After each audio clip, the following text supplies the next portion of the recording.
జై తెలంగాణ అందరికీ నమస్కారం। జిహెచ్ఎంసీ ఎన్నికలు డిసెంబర్ 1వ తేదీన జరుగుతూ ఉన్నాయి। ఈ ఎన్నికల్లో కారు గుర్తుకు ఓటేయవలసిందిగా కేసీఆర్ గారికి ఓటేయవలసిందిగా మీ అందరికీ విజ్ఞప్తి చేస్తూ ఉన్నాను। మీ అందరికీ తెలుసు 6 ఏళ్ల కింద హైదరాబాద్ ఎట్లుండే ఇప్పుడు ఎట్లుండే హైదరాబాద్లో ఉంటున్న వాళ్ళకి మన తెలంగాణ బిడ్డలకు అందరికీ కూడా తెలుసు।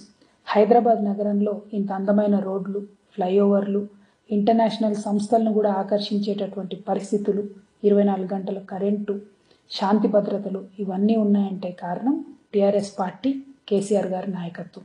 ఈ నాయకత్వాన్ని ఇలాగే కొనసాగించే బాధ్యత హైదరాబాద్ బిడ్డల మీద ఉన్నది।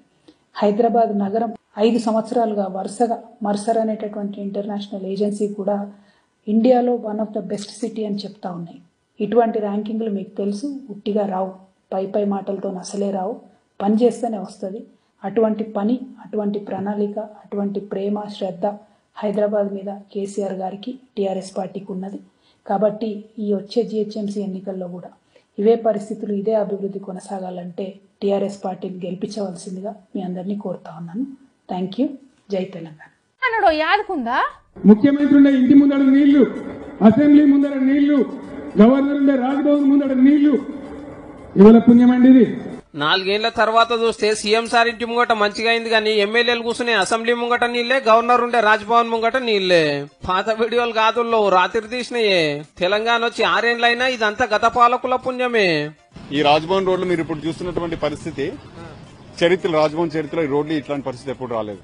హైదరాబాద్ లో మా స్పెషల్ కార్లు ఉన్నాయి, వాహన పడంగానే మా కార్లన్నీ బోట్లు అయిపోతాయని చెప్పి, పడవలు అయిపోతాయని నేను చెప్పిన। అవు ఇప్పుడు కూడా ఆన పడితే కాళ్ళు పడవలు అవుతున్నాయి, చెరువులు నడిపినట్టే అనిపిస్తున్నది పబ్లిక్। కారు లోపలనే కూర్చొని ఉండే, ఇక్కడ వరకు నీళ్ళు ఉండే, బయటకు వచ్చింది। దేశంలో ఇంకెవ్వరికి రాని భాగ్యం భాగ్యనగర పోలకే వచ్చిందని అతనే ముంగటికి తీసుకుపోతున్నట్టున్నారు। అప్పుడేమో గాని ఇప్పుడైతే రోడ్ల మీదనే సక్కదనాల స్విమ్మింగ్ పూల్ తయారైతే పూరలు ఈతలు కొడుతున్నారు। ఇక ఊతాలరా ఇల్లున్న కోసం చిన్నగా లేదు। అగో ఇంట్లోకి ఎంత మందం నీళ్లు వచ్చినాయో, సామాన్లు మొత్తం దడిచినాయి, పోయి ముట్టించేదే కష్టం ఉన్నది।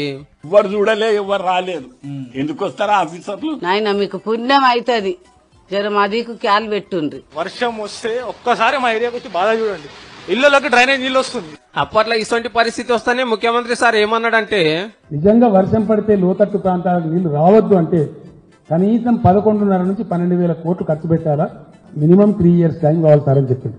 చెప్పి 4 ఏళ్లైనా గల్లపెట్టిలగా 12,000 కోట్లు లేక హైదరాబాద్ ఇంకా అట్లనే ఉన్నదన్నట్టు, లేకుంటే ఎన్నడో డల్లాసావు। అప్పుడు కేసీఆర్ సార్ ఏమన్నాడో ఇప్పుడు పబ్లిక్ కూడా గదే అంటున్నారు।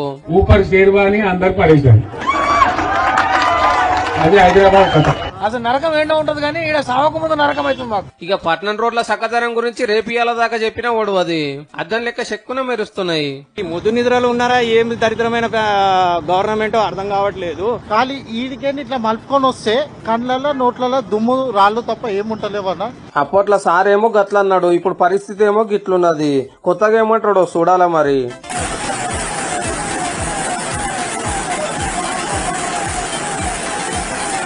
చెప్పినా ఓడవది।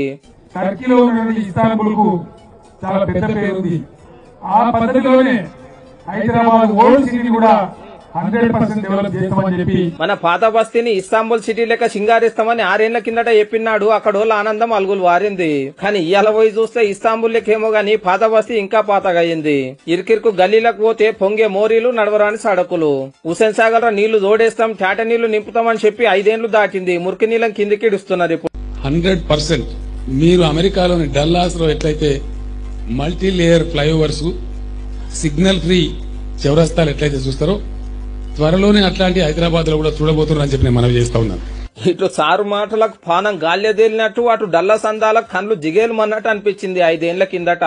అబ్బా ఇక హైదరాబాద్ హాలత్ మారిపోయినట్టు చెప్పుకో అనుకున్నారు అందరూ, కానీ 3 రోజుల ముసురుకే హైదరాబాద్ సక్కదనం గిట్లున్నది। డల్లస్ ఫ్లైఓవర్ ఏమో గాని ఈ రోడ్ల మీద తిరగాలంటే దర్శకునే కథ, బొందలు, బొరిగలు, మడుగులు, కుంటలతోటి కలకలలాడుతున్నాయి। గట్టిగా ఆనందుకుంటే ఉతాల ఇండ్లున్నోళ్లు నెత్తికి చేతులు పెట్టవలసిందే, ఏడి మురిక్కుప్పల అన్నే ఉన్నాయి। ఇక విశ్వనగరంలో ట్రాఫిక్ జామ్ లో వింత అనుభవాల గురించి గంట సేపు చెప్పినా ఓడవది।